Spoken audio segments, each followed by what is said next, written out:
الحمد لله نحمده ونستعينه ونستغفره ونؤمن به ونتوكل عليه ونعوذ بالله من شرور أنفسنا ومن سيئات أعمالنا من يهده الله فلا مضل له ومن يضلل فلا هادي له وأشهد أن لا إله إلا الله وحده لا شريك له وأشهد أن محمدا عبده ورسوله أما بعد فإن خير الحديث كتاب الله وخير الهدي هدي محمد صلى الله عليه وسلم وشر الأمور محدثاتها وكل محدثة بدعة وكل بدعة ضلالة وكل ضلالة في النار.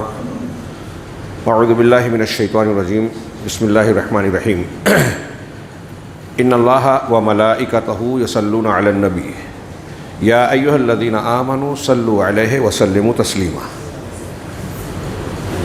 وقال تعالى ومنهم من يستمع إليك حتى إذا خرجوا من عندك قالوا للذين أوتوا العلم ماذا قال آنفا أولئك الذين طبع الله على قلوبهم واتبعوا أهواءهم والذين اهتدوا زادهم هدى وآتاهم تقواهم.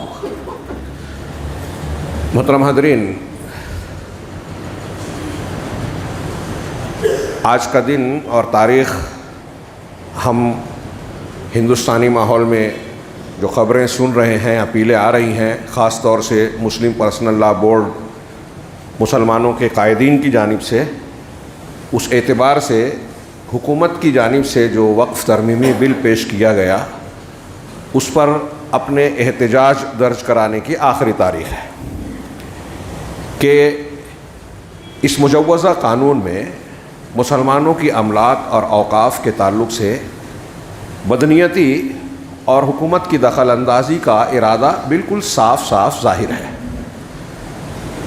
اور یہ ایک دینی چیز ہے اللہ کے راستے میں وقف کرنا. گزشتہ ہفتہ میں نے مسجد ایوب میں جمعہ کا خطبہ وقف کے بعض احکام اور اسی کے تناظر میں بعض باتیں عرض کی کہ اس کی شرعی حیثیت کیا ہے، اور ظاہر سی بات ہے کہ یہ دینی تعلق رکھتا ہے. اسی وجہ سے مسلم پرسنل لا کو جب منظوری حاصل ہوئی قانونی طور پر، تو ان میں جن 4-5 چیزوں کو یہ اجازت ملی کہ اسلام مسلمان اپنے دین کے اعتبار سے اسے انجام دیں گے، اس میں ایک اوقاف اور وقف کا مسئلہ بھی ہے.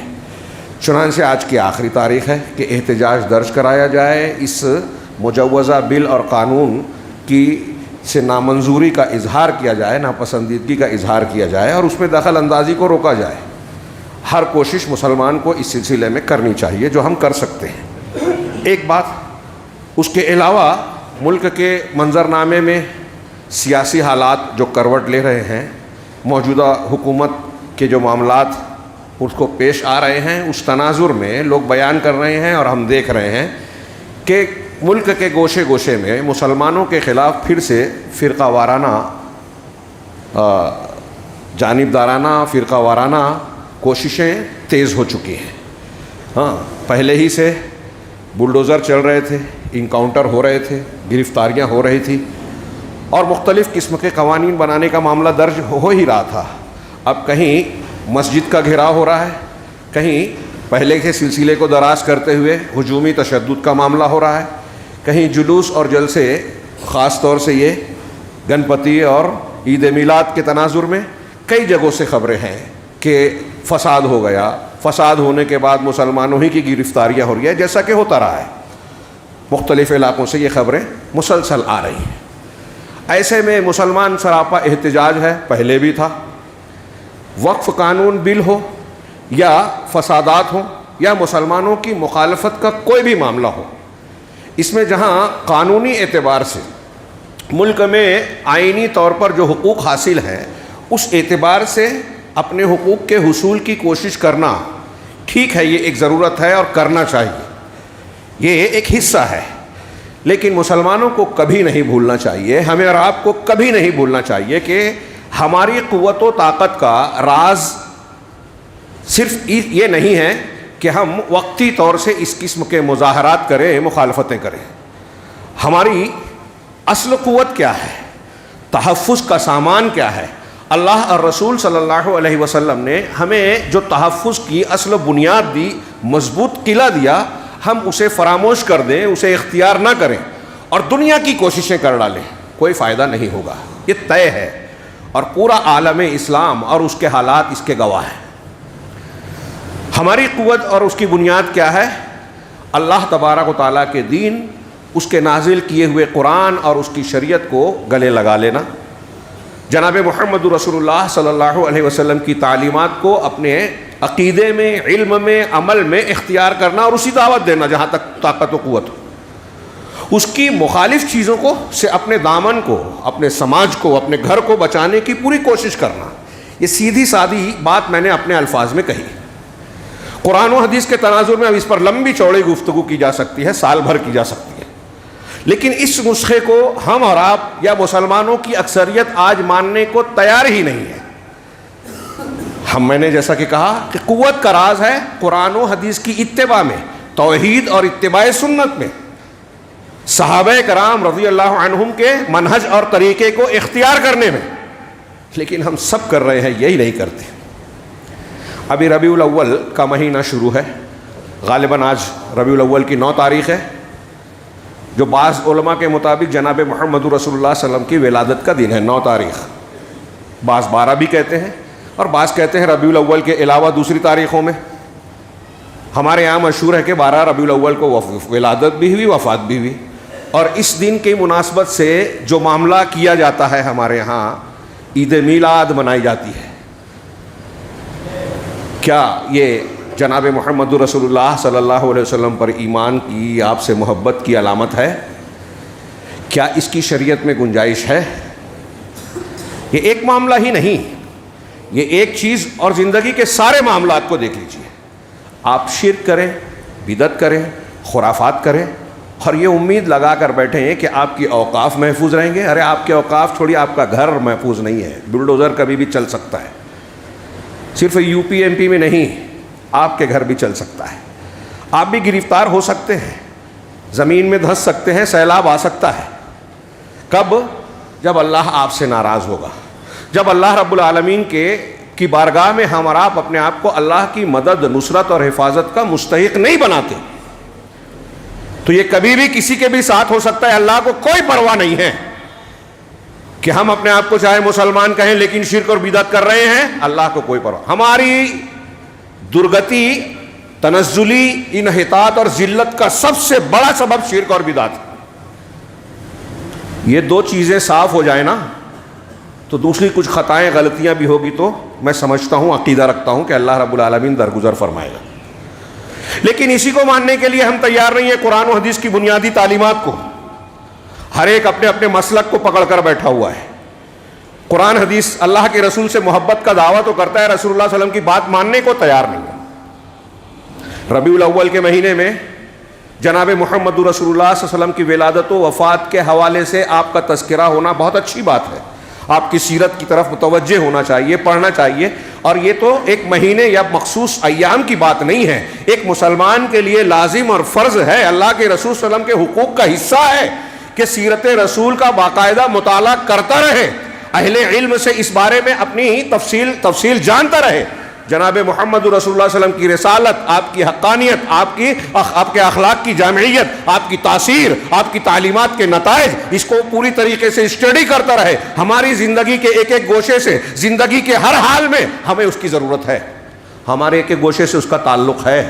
موجودہ دور میں دنیا کے جتنے بھی مسائل ہیں، یورپ، امریکہ میں ہو، افریقہ میں ہو، ہندوستان یا ایشیا میں، کسی بھی بر اعظم، کسی گاؤں، دیہات اور شہر کی بات کیوں نہ ہو، ان میں جو بھی مسائل ہیں، گھر کے مسائل ہوں، انفرادی، اخلاقی، تعلیمی، اقتصادی، جو بھی مسئلہ ہے، جناب محمد رسول اللہ صلی اللہ علیہ وسلم کی سیرت طیبہ اور آپ کی تعلیمات میں سب سے اعلیٰ، سب سے بہتر، سب سے مفید حل موجود ہے۔ یہ میرا ایسے ہی ویسا دعویٰ نہیں ہے، بلکہ یہ اللہ تبارک و تعالیٰ نے جناب محمد رسول اللہ صلی اللہ علیہ وسلم کی سیرت کو جتنا جامع بنایا، آپ کو جو مقام اور منزلت عطا فرمائی، قیامت تک کے لیے، پوری انسانیت کے لیے آپ کو رحمت للعالمین کہا، وما ارسلناک الا رحمت للعالمین۔ آپ کے مقام مرتبے کا تذکرہ، آپ کے اخلاق اور سیرت کا تذکرہ، ان میں سے کسی ایک کو ذکر کریں تو ہفتوں درکار ہے۔ صرف قرآن میں آپ کی سیرت پڑھیے، ویسے تو پورا قرآن آپ کی سیرت ہے، آپ اس کا عملی نمونہ ہے، جب کسی نے کہا کہ آپ کے ایک عورت نے، ابو لہب کی بیوی نے کہا کہ وہ شیطان جو آپ کے پاس آتا تھا اس نے آپ کو چھوڑ دیا، فترہ وحی ہوا، پہلی وحی کے نازل ہونے کے بعد تھوڑا گیپ ہوا، فترہ ہوا، تو اس نے تانا دیا، آپ 2-3 دن بیمار رہے کہ تمہارا شیطان مراد فرشتہ تھا۔ اللہ کے نبی صلی اللہ علیہ وسلم کو اس پر بہت دکھ ہوا، اللہ نے قرآن اتارا ہے وَالضُّحَىٰ وَاللَّيْلِ وَاللَّيْلِ إِذَا سَجَىٰ مَا وَدَّعَكَ رَبُّكَ وَمَا قَلَىٰ، چاشت کی قسم، اور رات کی جب چھا جائے، تمہارے پروردگار نے نہ تمہیں چھوڑا ہے نہ تم سے بیزار اور ناراض ہوا ہے۔ رب کی طرف سے تسلی آ رہی ہے۔ آگے کا مضمون پڑھیے، سیرت ہے۔ اس کے فوراً بعد والی صورت میں کہا الم نشرح لک صدرک، کیا ہم نے آپ کے سینے کو کھول نہیں دیا؟ میں نے اس پر مستقل خطبہ دیا تھا سائر النساء میں۔ ہمارے ہاں سینے کے کھولنے کا مطلب صرف شق صدر والا واقعہ سمجھا جاتا ہے، وہ ایک حصہ ہے۔ سینے کے کھولنے میں ایک وسیع معنی ہے، ہر خوبی اور اچھائی کا آ جانا، صبر کا آنا، حلم کا آنا، بہادری کا آنا، اخلاقیات میں حلم اور بردباری کے مقام پر حلم اور بردباری اختیار کرنا، جہاں جس کی ضرورت ہے اس کا فہم ملنا اور اختیار کرنا، یہ شرع صدر کے معنی میں داخل ہے۔ وَوَضَعْنَا عَنْكَ وِزْرَكَ الَّذِي، سیرت پڑھیے اسی میں۔ جب کفار میں سے بعض لوگوں نے کہا کہ آپ کی نرینہ اولاد، بیٹے جتنے بھی تھے سب انتقال کرتے گئے، تو کہا کہ آپ تو بے نام و نشان ہیں، ابتر کا لفظ استعمال کیا، دم بریدہ، دم کٹا ہوا، جس کی نسل نہ چلے، عام طور سے ترجمہ کرتے ہیں بے نام و نشان۔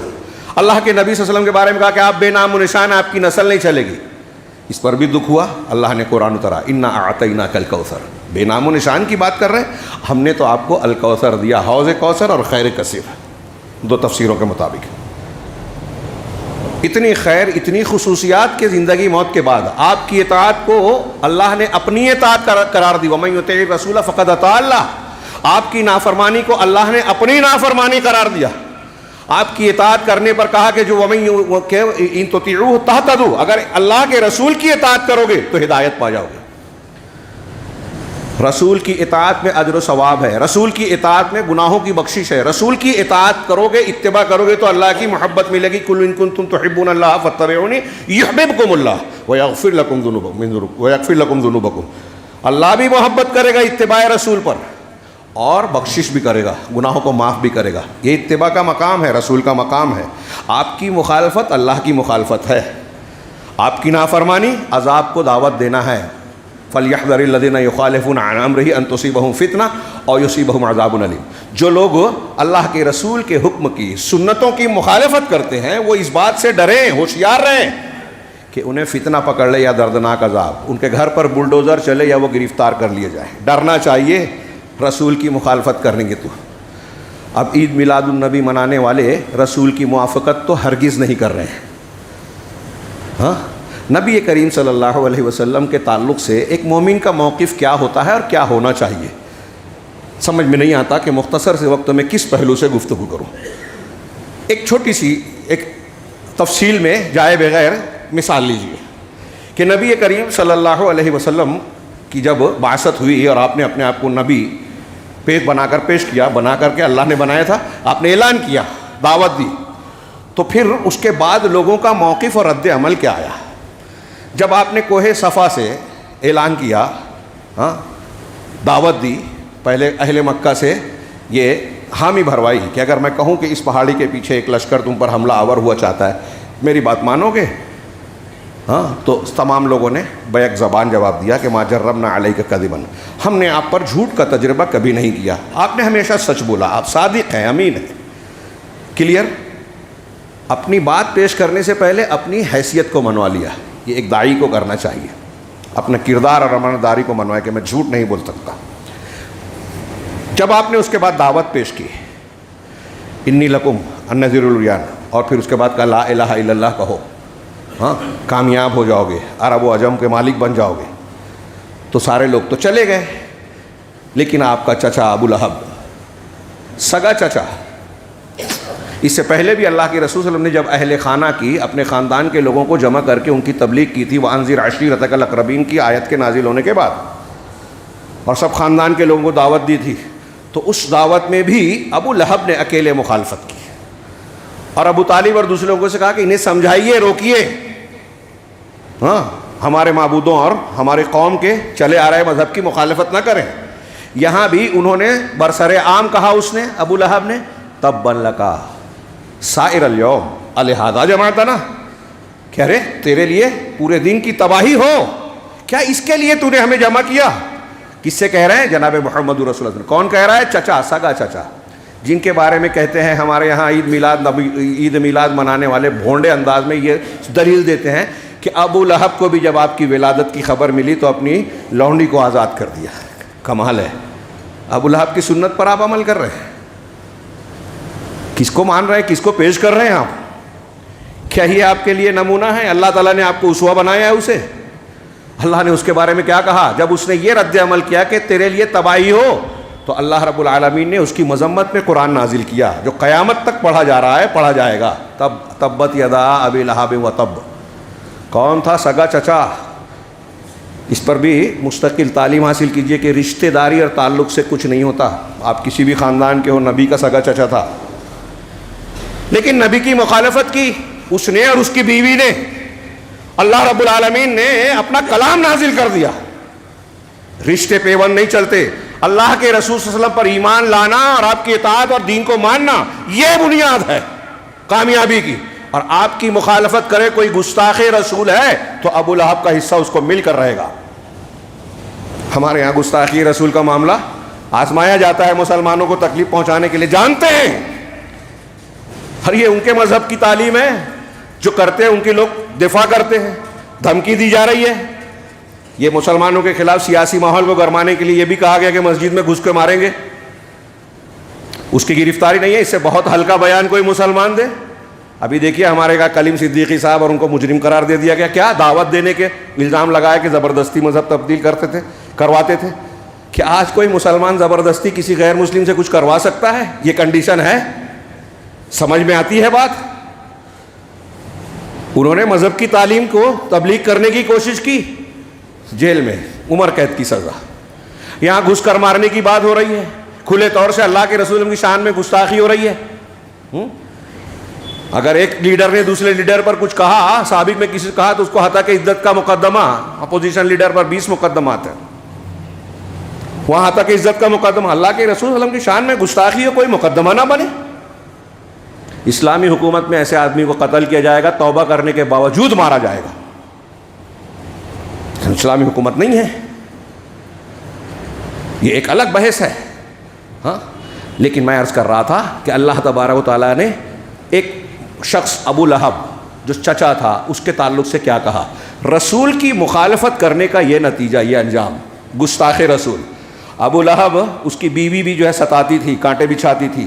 ہاں, حمالۃ الحطب کہا اس کو, امرأتہ حمالۃ الحطب. ہاں, جو ایندھن کی لکڑیاں چننے والی ہیں.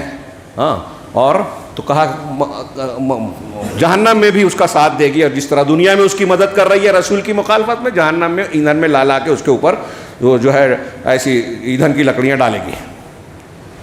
فی جیدہا حبل میں, اس کی گردن میں جو ہے وہ مسد بٹی ہوئی رسی ہوگی, لوہے کی یا کسی اور چیز کی, پونچھ کی. بہرحال اللہ کے نبی صلی اللہ علیہ وسلم کے تعلق سے ایک موقف یہ ہے جو ابو لہب کا تھا, مخالفت کا, رشتہ دار ہونے کے باوجود. ہمارے سامنے ہے کیا معاملہ ہوا. ایک موقف اور دوسرے ایک چچا کا ہے, ابو طالب کا. ہاں, ابو طالب حضرت علی رضی اللہ تعالیٰ عنہ کے والد, ساتھ دیا, پرورش کی. یہ الگ بات ہے کہ پرورش آپ کر رہے تھے, دیکھ بھال, لیکن اللہ کے رسول صلی اللہ علیہ وسلم کبھی بھی ان کے اوپر بوجھ نہیں بنے بلکہ ان کا سہارا بنے. بکریاں چرا کے ان کی مدد کرتے تھے, وہ کثیر الاولاد تھے. لیکن ابو طالب نے بڑا خیال رکھا, ہر نشیب و فراز میں ساتھ دیا. ان کی تفصیل کا موقع نہیں ہے کہ میں اس میں جاؤں. محبت کرتے تھے, ساتھ دیتے تھے. کفار مکہ جب آئے تو ایک رکاوٹ بن کر دنیاوی اعتبار سے کھڑے ہوتے تھے. بائیکاٹ کیا گیا تو شیب ابی طالب میں 3 سال تک ساتھ رہے, بھوک پیاس کی ساری تکلیفیں مشقتیں جھیلتے رہے, لیکن ایمان نہیں لائے. ایمان نہیں لائے. بہت غور سے یہ دماغ میں بٹھائیے گا جو میں یہ ایک موقف پیش کر رہا ہوں. رسول سے محبت تھی, کیوں؟ بھتیجا ہے, بھتیجے ہیں, رشتہ داری اور قرابت کی بنیاد پر محبت تھی. ابو لہب کو بھی یہ ہونا چاہیے تھا. کم سے کم عربوں کا ایک رواج تھا کہ ہمارے خاندان کا ہے تو ہماری محبت اور سرپرستی کا مستحق ہے. اس کا بھی لحاظ ابو لہب نے نہیں کیا. دلائل نہیں مانا, یہ بھی نہیں مانا. ابو طالب نے اس کا لحاظ کیا رشتے کا, لیکن ایمان نہیں لائے. اس آر سے ڈر گئے کہ اگر میں نے دین پھیر دیا, دین اختیار کر لیا, اگرچہ میرے بھتیجے کی دعوت صحیح ہے, سچی ہے, سچا رسول مانتے تھے, ان کے اشعار ہیں, اپنے بھتیجے جناب محمد رسول اللہ صلی اللہ علیہ وسلم کی صداقت کا اعتراف انہوں نے کیا, لیکن کلمہ نہیں پڑھا. دل سے مانتے تھے, زبان سے اقرار نہیں کیا کہ میں مسلمان ہوتا ہوں. رد ہے ان لوگوں کا جو کہتے ہیں کہ دل کی تصدیق کافی ہے, زبان سے اقرار ضروری نہیں ہے, مومن ہو جائے گا بندہ. مرجیہ کے ہاں یہ قول ہے. حضرت اللہ کے نبی جناب محمد رسول اللہ صلی اللہ علیہ وسلم کو کا ساتھ دیا, یہ دوسرا موقف, لیکن ایمان نہیں لائے, شریعت میں اتباع نہیں کی. اب آج غور کیجئے, ہمارے یہاں بہت سارے مسلمان یہ کہتے ہیں کہ ہم اللہ کے رسول صلی اللہ علیہ وسلم سے محبت کرتے ہیں, لیکن آپ کو مانتے نہیں ہیں. کیسے نہیں مانتے؟ بتایا جائے کہ یہ سنت ہے, آپ کی نماز پڑھنے کا طریقہ یہ تھا, آپ نے فلاں کام کو شرک قرار دیا, آپ نے فلاں کام سے منع کیا, آپ وہ کر رہے ہو دین مان کر. دین میں ہر نئی چیز کو آپ نے بدعت قرار دیا, اس کو بدعت کو اختیار کریں گے اور اس کو کھینچ تان کے کہیں گے کہ آپ فلاں چیز کے لیے جلوس نکالتے ہو, ہم عید میلاد کا جلوس نکالتے ہیں, تو غلط کیسے؟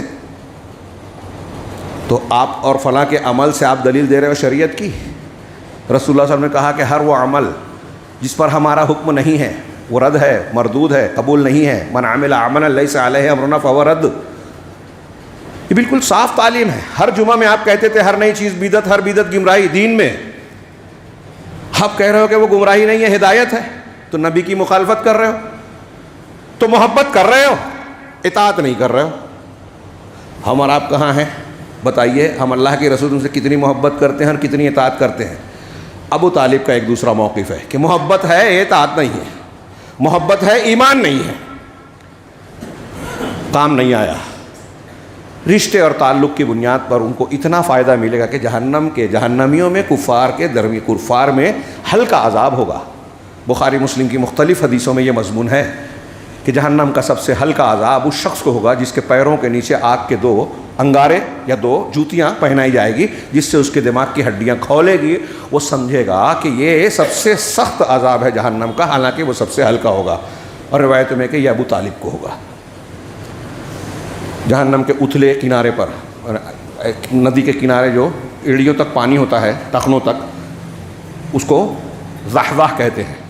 حدیث میں ہے کہ وہ ضحضاح فی النار, جہنم کے ضحضاح میں ہوں گے, یعنی ایسے جہنم میں جہاں پنڈلیوں تک آگ ہوگی. یہ دوسرا موقف ہے. ایک تیسرا موقف حضرت ابوبکر صدیق, عمر فاروق, صحابہ کرام کا, اس کو ہم بعد میں دیکھتے ہیں. اس سے پہلے ایک موقف وہ تھا جو کچھ لوگوں نے اقرار تو کیا کہ ہم آپ کو رسول مانتے ہیں. اذا جاءک المنافقون قالوا نشهد انک لرسول اللہ. منافقین آپ کے پاس آتے ہیں تو کہتے ہیں کہ ہم اس بات کی گواہی دیتے ہیں کہ آپ اللہ کے رسول ہیں. اللہ نے کہا اللہ خوب جانتا ہے, ہاں, واللہ یعلم انک لرسول, اللہ جانتا ہے کہ آپ اللہ کے رسول ہیں, لیکن اللہ واللہ یشہد ان المنافقین لکاذبون, اللہ اس بات کی گواہی دے رہا ہے کہ منافقین جھوٹے ہیں. وہ کہہ رہے ہیں کہ آپ اللہ کے رسول ہیں, اللہ بھی جانتا ہے کہ آپ اللہ کے رسول ہیں, تو بات تو سچ ہوئی نا, لیکن اللہ تعالیٰ کہہ رہا ہے کہ یہ جھوٹے ہیں. کیا مطلب؟ زبان سے جو بات کہہ رہے ہیں وہ سچی تو ہے, لیکن دل اس کو مان نہیں رہا ہے. آپ کی زبان جو کہہ رہی ہے, اگر دل اس پر متفق نہیں ہے تو آپ جھوٹ بول رہے ہیں. کیا ہم اور آپ آج یہ کہتے ہیں کہ ہم اللہ اور رسول کی بات کو مانتے ہیں, کیا سچ بولتے ہیں؟ دنیا کے جتنے بدعتی ہیں, شیعہ ہوں, صوفی ہوں, سنی ہوں, دیوبندی ہوں, بریلوی ہوں, فلاں ہوں, دھما ہوں, اہل حدیث ہوں, سب بولتے ہیں, اور سب کا عمل الگ الگ ہے. چلیے کچھ چیزوں میں جہاں اختلاف کی گنجائش ہے اسے چھوڑ دیں, عقیدے الگ الگ. ایک پختہ قبر بنا رہا ہے, اللہ کے رسول کو عالم الغیب مان رہا ہے, حاضر و ناظر کہتا ہے, مختار کل کہتا ہے, نور مجسم کہتا ہے, عید میلاد مناتا ہے, اس کو دوسرا طبقہ بدعت کہتا ہے, ایک فاتحہ کرتا ہے, ایک عمل کو پڑھ کر بخش دیتا ہے, اور نہ جانے کیا کیا خرافات ہو رہا. سب اللہ اور رسول کو مان رہے ہیں کیا؟ پھر اللہ کے رسول وسلم کی وہ حدیث کہاں گئی؟ 73 فرقے ہوں گے, 72 جہنم میں جائیں گے. ہم اور آپ کہتے ہیں, ہمارے لوگ کچھ تنظیم کرتے ہیں کہ ارے اپنے اپنے مسلک پہ رہے, دین کا کام کریں, اپنے اپنے مسلک پر رہیں, سب صحیح ہے. مطلب اللہ کے رسول کی وہ بات غلط ہے کہ 72 جہنم والے راستے پہ ہیں, ایک جنت کے راستے پہ ہے. آپ کہہ رہے ہیں سب جنت والے راستے پہ ہیں. کس کی مانے؟ کیا مانتے ہیں ہم؟ اللہ کہہ رہا ہے منافقین جھوٹے ہیں. میں نے ایک قرآن سورہ محمد کی ایک آیت پڑھی, اور ایسی کئی آیتیں ہیں. منافقین کا رویہ نبی کریم صلی اللہ علیہ وسلم کے تعلق سے کیا تھا؟ وَإِذَا قِيلَ لَهُمْ تَعَالَوْا إِلَىٰ مَا أَنزَلَ اللَّهُ وَإِلَى الرَّسُولِ رَأَيْتَ الْمُنَافِقِينَ يَصُدُّونَ عَنْكَ صُدُودًا. اس سے پہلے کی آیت بھی قابل مطالعہ ہے, سورہ نساء کی. ہاں, اللہ کے رسول اللہ تعالیٰ نے فرمایا کہ جب انہیں کہا جاتا ہے کہ اللہ کی بات کو مانو, طاغوت کا انکار کرو, تو وہ کہتے ہیں طاغوت کی طرف چلو, اللہ کا قانون چھوڑ کے فلاں اور فلاں کی سنو, حالانکہ ان کو حکم دیا کہ اس کا انکار کریں. اس آیت کے بعد فرمایا, اور جب کہا جاتا ہے کہ آؤ اللہ کی طرف اور اس کے رسول کی طرف, آؤ تعالوا الی ما انزل اللہ و الی الرسول, جو اللہ نے اتارا ہے یعنی قرآن, اور رسول کی طرف آؤ یعنی سنت کی طرف, حدیث کی طرف. قرآن حدیث کی طرف آؤ. جب آپ ان سے کہا جاتا ہے تو کیا کرتے ہیں؟ رأیت المنافقین یصدون عنک صدودا. آپ منافقین کو دیکھیں گے کہ وہ آپ سے کترا جاتے ہیں. ہمارے مالیگاؤں کے زمانے میں سم کاٹتے ہیں, اعراض کرتے ہیں, کترا جاتے ہیں, ماننے کو تیار نہیں ہیں. اب بتائیے کہ ہمارے ہاں ان مسلکوں کے ماننے والے کتنے ایسے ہیں کہ کہا جائے جب ان سے کہ اللہ کے رسول صلی اللہ علیہ وسلم کی دعوت یہ تھی, منہج یہ تھا, طریقہ یہ تھا, آپ کی نماز ایسی تھی, آپ نے عید میلاد پوری زندگی میں نبی بننے کے بعد 23 سال ملا کبھی نہیں منایا, نہ اس کی تعلیم دی, نہ صحابہ نے منایا, نہ تابعین نے منایا. 15 شعبان کو آپ نے نہیں منایا, لیکن منانے والا ماننے کو تیار ہی نہیں ہے. نبی نے نہیں منایا میں مناؤں گا, صحابہ نے نہیں منایا میں مناؤں گا. تو آپ کیسے ایمان لا رہے ہیں؟ آپ منافقین کے طریقے پہ ہیں کہ نہیں ہیں کہ اللہ کے رسول پر ایمان والے بات بھی کہتے ہو اور آپ کی بات ماننے کو تیار بھی نہیں ہے. مومنوں کے بارے میں قرآن نے کہا کہ مومنوں کا معاملہ تو یہ ہے کہ جب انہیں اللہ رسول کی طرف دعوت دی جاتی ہے تو کہتے ہیں سمعنا وأطعنا, ہم نے سن لیا مان لیا. یہود منافقین کا ہے کہ سن لیا لیکن مانا نہیں. آپ اور ہم کہاں کھڑے ہیں؟ یہ میں نے سورہ محمد کی جو آیت پڑھی رات میں درس میں, اس کی بات آئی تھی, صرف ترجمہ سن لیجئے, وقت زیادہ ہو رہا ہے. وَمِنْهُمْ مَنْ يَسْتَمِعُ إِلَيْكَ, ان میں سے کچھ ایسے ہیں جو آپ کی بات کو کان لگا کے سنتے ہیں. مجلس میں موجود ہے, رسول اللہ صلی اللہ علیہ وسلم کی مجلس میں آپ کی بات, آپ کی حدیثیں سن رہے ہیں. ہاں, حتیٰ اذا خرجوا من عندک, یہاں تک کہ جب آپ کے پاس سے نکلتے ہیں, مجلس ختم ہوتی ہے, برخاست ہوئے نکلتے ہیں, قالوا للذین اوتوا العلم ماذا قال آنفا, تو اہل علم سے, صحابہ میں جو علم والے ہیں, ان سے کہتے ہیں کہ ابھی آپ نے کیا کہا. ہاں, ایک مذاق اڑانے کا انداز بھی ہے, ارے کیا بول رہے تھے, ہاں کیا کہا میں سمجھ نہیں پایا. تو کند ذہنی کی وجہ سے, لاپرواہی کی وجہ سے. یہ منافق کی علامت ہے کہ اللہ کے رسول صلی اللہ علیہ وسلم کے سامنے بھی آپ کی باتوں کو, حدیثوں کو بے توجہی سے سنتا ہے, اہمیت نہیں دیتا. بابا کی بات آ گئی, فلاں بزرگ, فلاں بابا, وہ ایسا کرتے تھے, وہ ویسا کرتے تھے, فلاں وضو سے فلاں نماز پڑھتے تھے, اس عید پہ وضو کیا, اس عید پہ نماز پڑھ رہے ہیں, ایسے تھے. تو بہت غور سے سنے گا. نبی صلی اللہ علیہ وسلم کی حدیث کی بات آ گئی تو توجہ نہیں. میں نے بتایا کچھ لوگوں کا تو مسلک ہی ہے, برا نہ مانے, اہل تقلید کے یہاں قول ہے کہ مقلد کے لیے اس کے امام کا قول اس کے لیے حجت ہے. قرآن حدیث نہیں دیکھے گا وہ, میرے امام نے جو کہا میرے لیے دلیل ہے, پڑھیے جا کے, میں کوئی طنز و تعریض نہیں کر رہا ہوں. مقلدین کے یہاں یہ اصول ہے, آپ کو قرآن حدیث نہیں دیکھنا ہے. اور جب اہل حدیث سے بحث کرتے ہیں تو کہتے ہیں کہ اہل حدیث اجماع قیاس نہیں مانتے ہیں. ایک تو یہ بھی غلط ہے, اور اہل حدیث ہی تو قرآن و حدیث مانتے ہیں, اور قرآن حدیث کو ماننے والا اجماع کو بھی مانے گا اور صحیح قیاس کو بھی مانے گا. نہیں مانے گا تو قرآن حدیث بھی نہیں مانے گا. لیکن صوفی صاحب کے ہاتھ پر بیعت کرنے والا کہتا ہے نہیں, ہمارے پیر صاحب نے جو بتایا ان کو سمجھتا ہے, وہ قرآن حدیث کے خلاف بھی کیوں نہ ہو وہی مانے گا, اور قرآن حدیث سننے کو تیار بھی نہیں ہوگا. سنے گا تو یہی روش ہوگی منافقین کی. اہل علم سے پوچھے گا ماذا قال آنفا, کیا کہا ابھی اللہ کے رسول صلی اللہ علیہ وسلم نے. ہاں, اولئک الذین طبع اللہ علی قلوبہم, یہ اللہ تعالیٰ کی طرف سے سرزنش ہے, ڈانٹ ہے, ان کی مذمت ہے. یہی وہ لوگ ہیں اللہ نے جن کے دلوں پر مہر لگا دی. اب دیکھو مانتے نہیں ہیں. افمن زین لہ سوء عملہ فرآہ, سورہ فاطر کی آیت ہے, اس کو جا کے تشریح پڑھی, آیت نمبر 8. کیا پس وہ شخص جس کے برے عمل کو اس کے سامنے خوبصورت بنا دیا گیا, یہ قرآن کہہ رہا ہے, خوشنما بنا دیا گیا. برا عمل ہے, شرک کر رہا ہے, اس کو اچھا سمجھ رہا ہے, بدعت کر رہا ہے, اس کو اچھا سمجھ رہا ہے, کبیرہ گناہ کر رہا ہے, سود کھا رہا ہے, بھائی بہن کا حق مار رہا ہے, ہاں صحیح آدمی کی مخالفت کر رہا ہے، علماء کو رد کر رہا ہے، حق کی تردید کر رہا ہے اور سمجھ رہا ہے بہت اچھا نیک کام کر رہا ہوں. فراؤ ہے، کیا اس شخص کے جیسا ہوگا جو اچھا ہے، ہدایت یافتہ ہے؟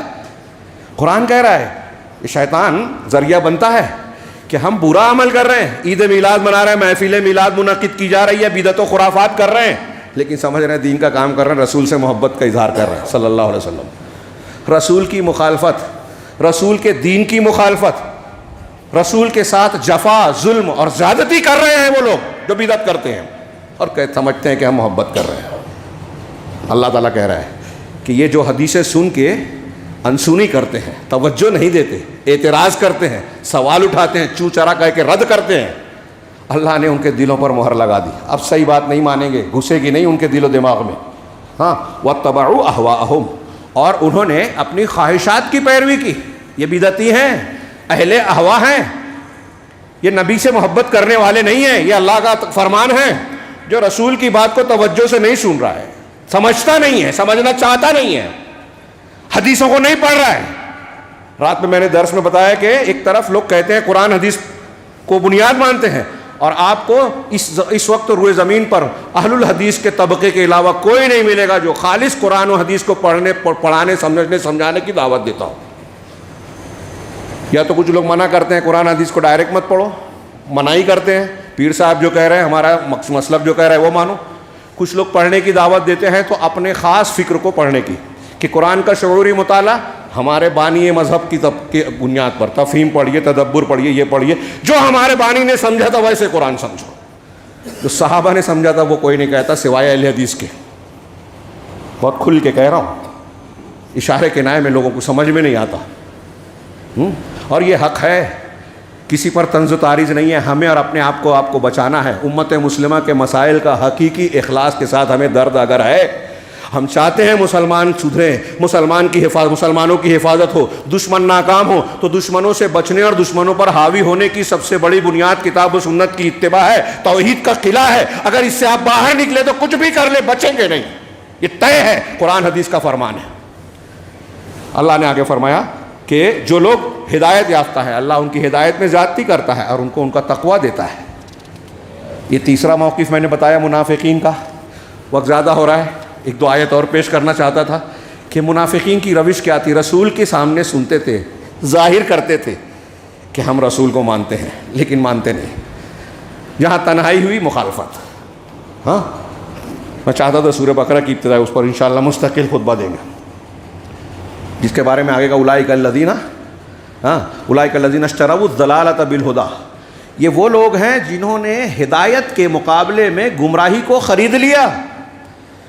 میں آپ کے پاس آتا ہوں، آپ کے پاس کوئی سامان خریدتا ہوں، 100 روپیہ دیا، 100 روپیہ کا کوئی سامان لیا، تو یہ ایک چیز کا دینا، قیمت دینا اور سامان خریدنا ہے. منافقین کے بارے میں اللہ کہہ رہا ہے کہ ایمان اور ہدایت کو انہوں نے بیچ دیا. قیمت کی جگہ کیا دیا؟ ہدایت دی، ایمان دیا، توحید دی، اور لیا کیا؟ گمراہی لی. ہاں، اگر کوئی 100 روپیے کا سامان 10 روپے میں بیچ دے تو ہم کہیں گے گھاٹے میں ہے. ہاں، لیکن اگر کوئی ہیرا جواہرات جو کروڑوں کا ہے وہ اگر کوڑیوں میں کوئی بیچے 5-10 روپیے میں تو کیا کہیں گے؟ اس سے بھی سستا بیچے، اس سے زیادہ قیمتی چیز کو ایسی چیز سے بیچے جس سے الٹا نقصان ہونے والا ہے. تب آپ کیا کہو گے؟ یہ ہدایت دے کے آپ کو، ہم کو قرآن حدیث کی تعلیم ملی، ہم اس کو پڑھ نہیں رہے ہیں، سمجھ نہیں رہے ہیں، پڑھنے کے لیے وقت نہیں ہے، درس قرآن کے لیے ٹائم نہیں ہے، موبائل کے لیے بہت وقت ہے، کرکٹ کے لیے وقت ہے، ہاں، لطف و لذت کے پروگراموں کے لیے وقت ہے، دنیا داری کے لیے وقت ہے، اپنے کاروبار کے لیے وقت ہے، سب ہے، قرآن حدیث کے لیے وقت نہیں ہے. کیا ایمان ہے آپ کا، ہمارا؟ اب ہم سنت نہیں مان رہے ہیں، بدعت لے رہے ہیں. ماحول کہہ رہا ہے عید میلاد کا جلوس نکالو، اس میں نکل رہا ہے. محفل میلاد بناؤ، محفل میلاد بنا رہے ہیں. یہ کس نے بنایا؟ میں نے ابھی کہا وقت نہیں رہا. یہ فاطمیوں اور عبیدیوں میں رات میں میرا ایک درس ہونے والا ہے، اس میں اس کی تھوڑی تفصیل آئے گی انشاءاللہ. فاطمیوں عبیدیوں جو شیعت کے حامل تھے، اہل سنت پر ظلم کرتے تھے، 270 سال سے زیادہ حکومت کی مصر میں، ان لوگوں نے ایجاد کیا ہے یہ عید میلاد اور میلاد النبی کے جشن کو، اس کے محفل میلاد کو. ان کی سنتوں پر لوگ عمل کر رہے ہیں، سنی بھی بہت سارے، سو اپنے آپ کو سنی بولتے ہیں، جبکہ رافضیوں کا یہ کام تھا، انہوں نے اس کو عائد کیا، یہ صحابہ کرام کا طریقہ نہیں تھا۔ تو میں نے موقف بتایا، رسول اللہ صلی اللہ علیہ وسلم کو مانا کہ نبوت کے سامنے ابو لہب کا ایک مزاج، آج ہمارے ہاں جو لوگ مسجدوں پر حملہ کر رہے ہیں، شریعت کی مخالفت کر رہے ہیں، اس کے آئینے میں دیکھ سکتے ہیں، جو رسول کی گستاخی کرتے ہیں۔ ایک ابو طالب کا موقف، ایک منافقین کا موقف میں نے سرسری بیان کیا، پھر ایک صحابہ کرام کا، سیدنا ابوبکر صدیق، عمر فاروق، دوسرے صحابہ کرام، اب اس میں کیا بیان کیا جائے؟ آپ کے چشم و ابرو کے اشارے پر گردن کٹوانے کے لیے تیار، اللہ کے نبی صلی اللہ علیہ وسلم کی طرف آنے والے تیروں کو اپنے ہاتھ سینے پر لینے کے لیے تیار۔ سیدنا ابوبکر صدیق کا سفر ہجرت دیکھیے، حضرت علی کا ہجرت کی شب عمل دیکھیے، کہ آپ کی چادر لے کے بستر پر سو رہے ہیں، حملہ ہو سکتا تھا، قتل ہو سکتے تھے، ابوبکر صدیق پورے سفر میں آپ کے ساتھ ہیں، جانثاری کے قدم قدم پر مظاہرے کیے، پہلے میں غار میں جاؤں گا، سوراخ بند کیا، سفر میں آگے جا رہے ہیں، پیچھے جا رہے ہیں، کہ اللہ کے رسول آگے سے خطرہ ہوتا ہے تو میں آگے چلا جاتا ہوں، پیچھے سے کوئی تعاقب کرنے والے کا خیال آتا ہے تو پیچھے آتا ہوں، دائیں بائیں یہی سوچ کے بھاگتا ہوں، کیونکہ اگر کوئی حملہ ہوا اور آپ کو نقصان پہنچ گیا تو اسلامی دعوت چلی جائے گی، میں ایک انسان ہوں، عام آدمی۔ سیدنا ابوبکر صدیق کے ایسے کتنے عمل، عمر فاروق کے زندگی بھر کے، آپ سے محبت کے جو نمونے صحابہ نے پیش کیے، وہ ہے اللہ اور اس کے رسول کو ماننے کا صحیح طریقہ۔ اور وہ کیا ہے؟ آپ سے محبت، آپ کے لیے جانثاری، یہ صرف زبانی دعویٰ نہیں تھا ہمارے اور آپ کی طرح، گستاخی کسی نے کی، گردن اڑا دی، چھوڑا نہیں زندہ۔ نابینا صحابی نے اپنی لونڈی کو، جو بہت محبوب تھی، جس سے بچیاں تھیں، ام ولد تھی، رسول اللہ صلی اللہ علیہ وسلم کی شان میں گستاخی کی، ایک دفعہ منع کیا، 2 دفعہ منع کیا، اس کے بعد اس کے سینے پر بیٹھ کر اس کو چھرا گھونپ دیا اس کے سینے میں۔ جتنے گستاخ رسول ہیں سن لیجئے، جس مسلمان کو موقع ملے گا وہ گھونپ دے گا، آپ گرفتار کر رہے ہیں کر لو، یہ نہیں چلے گا، گستاخی رسول۔ یہی اسلام میں سزا ہے اس کی، کوئی مسلمان اسے برداشت نہیں کرتا، جو برداشت کر لے وہ مسلمان نہیں ہے۔ تو اللہ کے نبی صلی اللہ علیہ وسلم سے ان کی یہ محبت تھی، اور کیا محبت دعوے کی تھی؟ سنتیں سن کے کیا کوئی ایک صحابی کا عمل بتا سکتا ہے جو یہ کہے کہ اللہ کے رسول کی حدیث تو میں نے سنی لیکن سمجھ میں نہیں آئی، میں نہیں مانتا، فلاں یہ کہتے ہیں، ڈھیما یہ کہتے ہیں؟ کوئی ایسا کہنے والا ہے؟ ہم کہتے ہیں میری سمجھ میں نہیں آتی، کیسے حصہ دے دوں، میری سمجھ میں نہیں آتی کہ یہ معجزہ کیسے ہو سکتا ہے۔ سائنس والے غیر مسلم اعتراض کریں گے تو ہم کیا غیر مسلم اعتراض کریں گے تو آپ حدیث کو رد کر دیں گے؟ ہاں، سیدنا ابوبکر صدیق کے سامنے ابو جہل نے مذاق اڑاتے ہوئے کہا کہ اب بھی مانو گے کیا؟ تمہارا رسول کہہ رہا ہے، محمد صلی اللہ علیہ وسلم اب کہہ رہے ہیں کہ ایک ہی رات میں بیت المقدس پھر آسمانوں کی سیر کر کے آئے، رات ہی میں واپس بھی آ گئے۔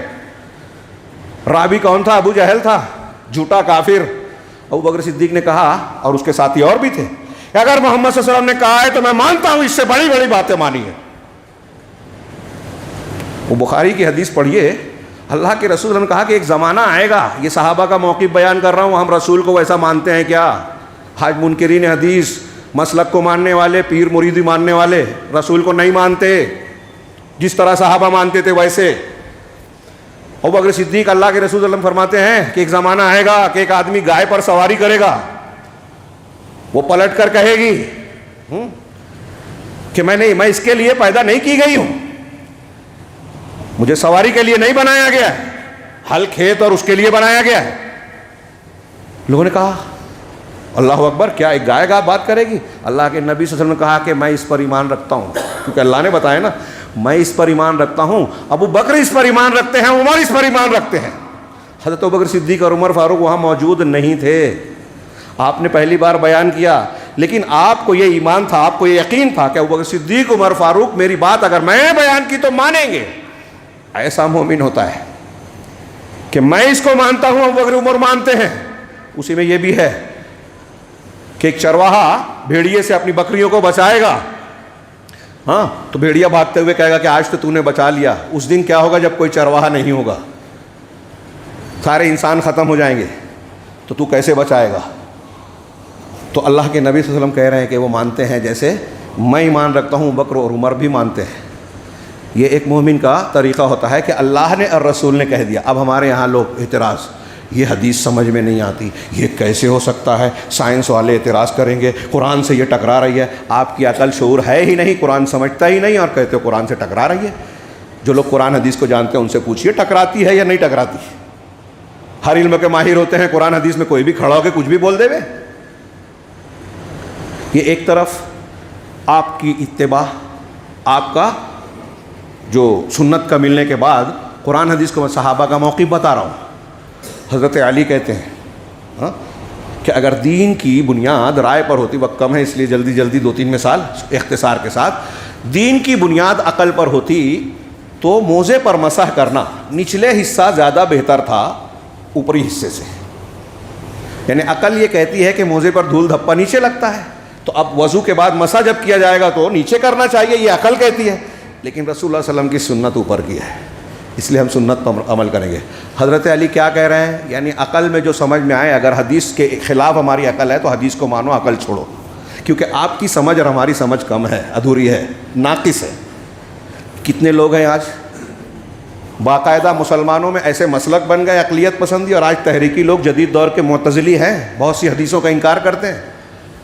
مولانا مودودی صاحب کو دیکھیے، ان کے ماننے والوں کو دیکھیے، شمس پیر زادہ صاحب کو دیکھیے، ان کے متقدین کو دیکھیے، سید قطب کو دیکھیے، تدبر قرآن والے کو دیکھیے، جتنی حدیثوں کو اپنی تفسیر میں ذکر نہیں کیا ماننے کے لیے، اس سے زیادہ کا رد کر دیا۔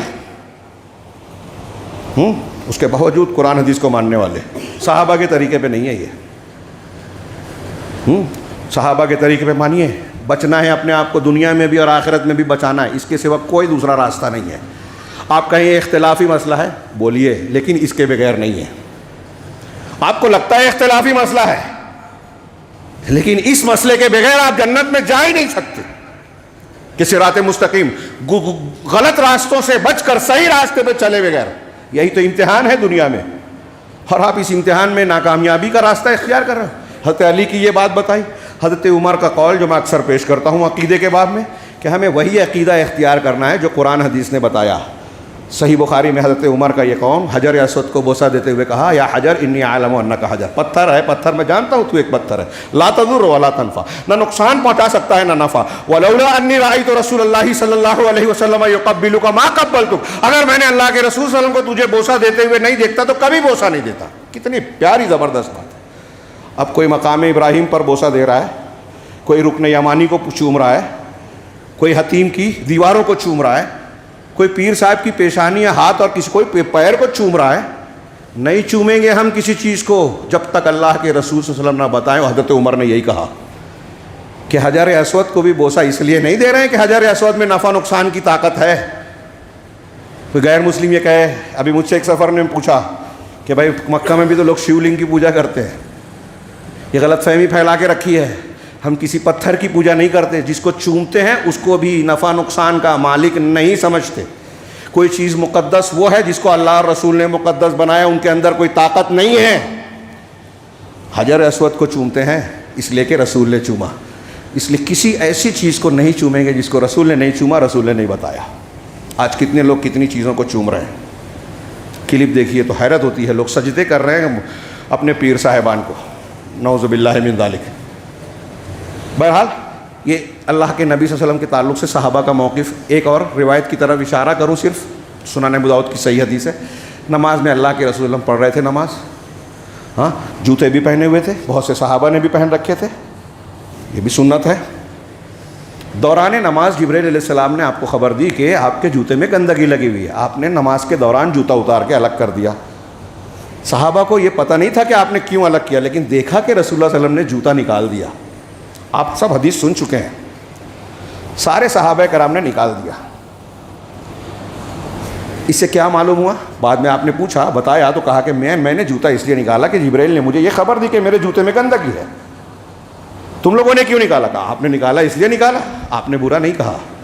اس کا مطلب صحابہ کرام کا طریقہ یہ تھا کہ نبی کو جو کرتے ہوئے دیکھیں اسے کر لیں، سمجھ میں آئے کہ نہ آئے، وجہ معلوم ہو کہ نہ معلوم۔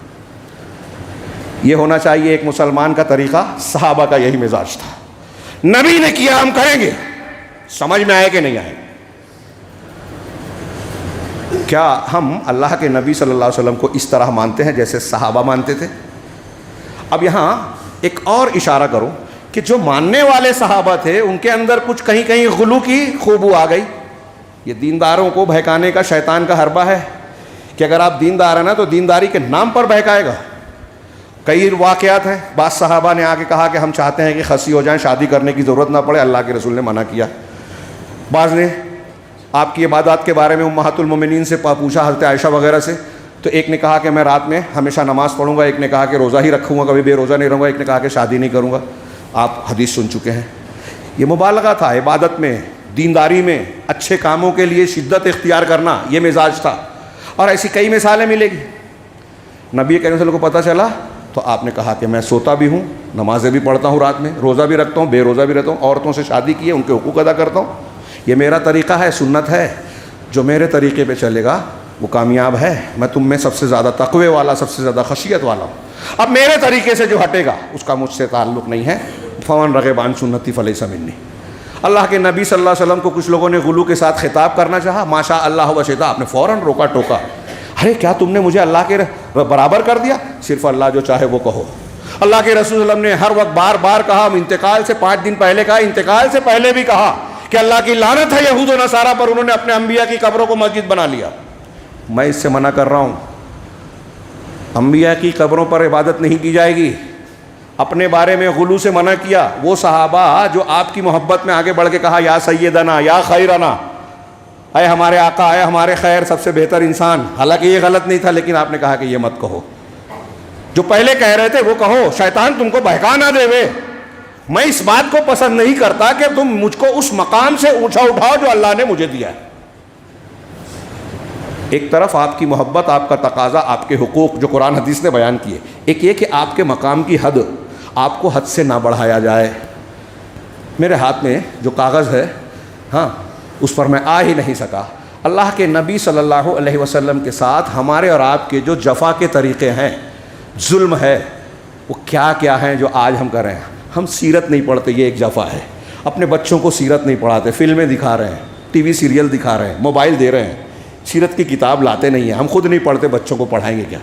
بہت ضروری ہے سیرت کا پڑھنا. جب ہمیں اللہ کے رسول صلی اللہ علیہ وسلم کی زندگی کی پیروی کرنا ہے, ہمارے لیے آپ ہر معاملے میں اسوہ اور نمونہ ہے. لقد کان لکم فی رسول اللہ اسوۃ. تو جب پڑھیں گے نہیں تو معلوم کیسے ہوگا کہ فلاں کام آپ نے کیسے کیا, سنت کیا ہے اس سلسلے میں.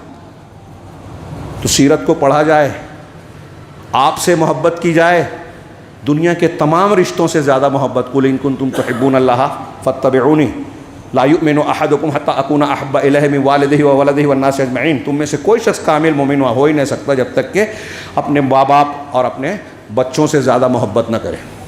صحابہ کرام کا مزاج کیا تھا, آپ کا تھوک اپنے اوپر لے دے. کسی نے, قاضی ایاز نے روایت نقل کے حضرت علی سے پوچھا کہ آپ لوگ اللہ کے رسول صلی اللہ علیہ وسلم سے کتنی محبت کرتے تھے؟ کہا کہ اپنے ماں باپ سے زیادہ, اپنے بال بچوں سے, اپنی جان سے زیادہ, اپنے بال بچوں سے زیادہ, اور انتہائی شدید پیاس کی حالت میں ٹھنڈے پانی کی خواہش سے زیادہ. اتنی محبت کرتے تھے, اور واقعی وہ لوگ کرتے تھے, اس کا ثبوت بھی دیا. تو اللہ کے نبی صلی اللہ علیہ وسلم کو گویا نبی صلی اللہ علیہ وسلم کے تعلق سے یہ جو جفا والا معاملہ ہے, میں عرض کر رہا تھا کہ اللہ کے نبی صلی اللہ علیہ وسلم کو کچھ لوگ آپ کے مقام سے بڑھاتے ہیں, ہاں, لہٰذا اس کو بھی سامنے رکھا جائے. کچھ لوگ دیکھیے ہمارے یہاں آپ کو کہتے ہیں کہ آپ بشر نہیں تھے, نور مجسم, حاضر ناظر, یا رسول اللہ کہہ کے پکار رہے ہیں. شرک ہے, شرک اکبر, کہ ہماری سن رہے ہیں, ہم کو مصیبت سے بچائیں گے, آپ کو پکارا جائے, یہ شرک اکبر ہے. ہاں, حدیث میں پیش کر رہا تھا کہ اللہ کے رسول نے کہا کہ میں اس بات کو پسند نہیں کرتا کہ مجھے اس مقام سے تم اونچا اٹھاؤ جس کو بشر اللہ نے مجھے رکھا ہے. آپ نے فرمایا کہ مجھے حد سے نہ بڑھاؤ, جیسے نصارہ نے ابن مریم کو بڑھایا. میں اللہ کا بندہ ہوں اور اس کا رسول ہوں, لہٰذا عبداللہ اور رسولہ کہو. میں اللہ کا بندہ اور اس کا رسول کہو. اب بندے سے بڑھا کے آپ نے اگر اللہ کے رسول کو اللہ بنا دیا تو آپ عذاب کو دعوت دے رہے ہیں. آپ کی قبر پر نہ بنایا جائے. آپ کے بارے میں قرآن نے کہا کہ آپ کہہ دیجئے کہ میں نفع نقصان کا مالک نہیں ہوں, پھر بھی لوگ ماننے کو تیار نہیں ہیں. پیر صاحب کو, اولیاء کو, صالحین کو جب بڑھا رہے ہیں تو نبی کو بھی بڑھا دیا, اللہ سے ملا دیا. یہ جفا کے طریقے ہیں, غلو کے طریقے ہیں. جفا میں ایک یہ بھی ہے کہ ہم اللہ کے نبی صلی اللہ علیہ وسلم پر جب آپ کا نام آئے تو درود نہ بھیجیں۔ روایت میں ہے کہ جو شخص اللہ کے رسول صلی اللہ علیہ وسلم کا نام سنے اور آپ پر درود نہ بھیجے تو وہ جو ہے اس سے بڑا بخیل کوئی نہیں ہے۔ درود کے بڑے فضائل ہیں۔ میں نے پڑھا ان اللہ و ملائکتہ یصلون علی النبی، اللہ اور اس کے فرشتے بھی رسول پر رحمت بھیجتے ہیں۔ یا ایھا الذین آمنوا صلوا علیہ وسلموا تسلیما، ایمان والو اللہ پر درود بھیجو اور اس پر سلام بھیجتے رہو۔ جمعہ کے دن بطور خاص درود و سلام کی بہت فضیلت ہے، اور اس کے تعلق سے جو فضائل والی حدیثیں ہیں ثابت شدہ جو ہے وہ کافی ہیں۔ بہت سارے لوگ جھوٹی حدیثیں بھی بیان کرتے ہیں۔ تو اللہ کے نبی صلی اللہ علیہ وسلم پر درود بھیجا جائے، آپ کی سنتوں اور سیرت کو جان کر اس پر عمل کیا جائے۔ آپ کا طریقہ جب آ جائے تو اللہ کے رسول صلی اللہ علیہ وسلم کی بات کے آگے، آپ کے طریقے اور سنت کے آگے کسی پیر کی، کسی بزرگ کی، کسی دادا پردادا اور بزرگوں اور پرکھوں کی جو پرمپرا ہے اس کی پیروی بالکل نہ کی جائے۔ یہ ایمان کا تقاضا ہے۔ رسول اللہ صلی اللہ علیہ وسلم کے ساتھ جفا کا ایک طریقہ یہ ہے کہ آپ کی سنتوں کو جاننے کے باوجود ایک مسلمان سنت پر عمل نہ کرے۔ کتنے لوگ ہیں کہتے ہیں ہاں ٹھیک ہے رکوع میں جاتے اور رکتے وقت رفع الیدین سنت ہے، لیکن ہمارا مسلک نہیں ہے۔ ارے کیا کہہ رہا ہے اس کو پتہ ہی نہیں ہے۔ صحابہ کرام کے زمانے میں ہوتا تو کوڑے مارتے۔ رسول اللہ صلی اللہ علیہ وسلم کی مخالفت یا موافقت میں اگر کوئی شخص یہ کہتا تو وہ ناراض ہو جاتے۔ موافقت میں کہا عمران بن حسین کی مجلس میں، کیا آپ نے کہا حیا خیر لاتی ہے، ایمان کا حصہ ہے؟ تو کسی نے ہاں، حکمہ نے بھی کہا ارے میں اللہ کے رسول کی حدیث بیان کر رہا ہوں صلی اللہ علیہ وسلم اور تم حکمہ کی بات کہہ رہے ہو؟